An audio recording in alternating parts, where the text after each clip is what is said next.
வாழ்வோம் வாழ்விப்போம். நான் உங்க சுசி.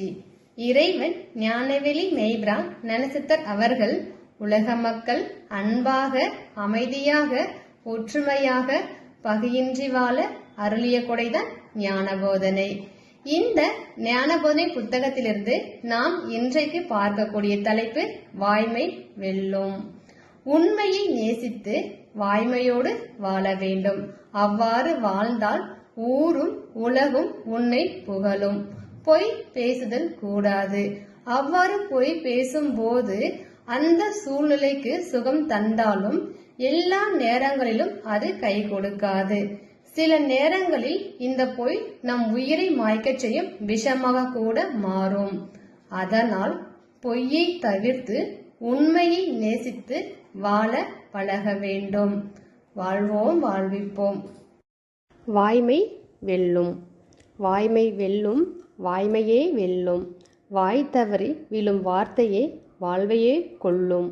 ஆணித்தரமாக பேசினாலும் பொய்யோடு இருந்தால் வாழ்வின் ஆணி வேரையே அறுத்துவிடும்.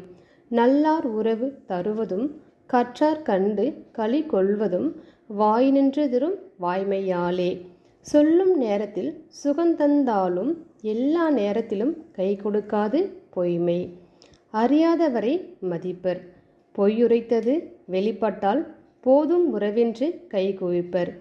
பொய் உரைத்தான் அன்றே தன் நிம்மதியை இழந்தான். கொண்டு செல்வது ஏதுமில்லை என்று தெரிந்த பின்னும் பொய் சொல்லி பிழைப்பது எதற்கு? மாற்றாரை வதைத்து நிலையில்லா இன்பத்தில் எத்தனை நாள் குடியிருக்க முடியும்? சொன்ன பொய் தன்னையே சுற்றி நிற்பதால் தனக்கு தானே சூனியம் வைத்தது போலாம். தன்னெஞ்சை தன்னை சுடும்போது யார் வந்து உதவ முடியும்? ஊர் வெறுப்பதை விரும்பி அணிந்தால் மறைந்து மறைந்துதான் திரிய வேண்டும்.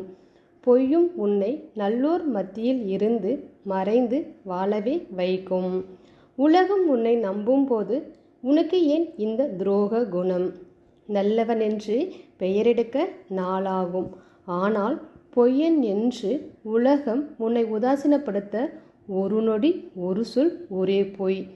நீயே உன் வாழ்வை திரும்பி பார்க்க கூச்சத்தை தரும் பொய்மை. வாய்மை நிறைந்த வாழ்வை எல்லோரும் விரும்புவர், போற்றுவர். கடந்த பாதையை திரும்பி பார்த்தால் அழகுணர்ச்சி உண்டாக வேண்டும், குற்ற உணர்ச்சி உண்டாக கூடாது. கிடைத்த வாழ்வு அரிதிலும் அரிது. தெய்வநிலைக்கு உயர்த்துவது உண்மையே. உள்ளத்துள்ள உண்மையை வாய்வழி வாய்மையாய் வெளிப்படுத்தும் போது உலகமே கொண்டாடும். வாழ்வோம் வாழ்விப்போம்.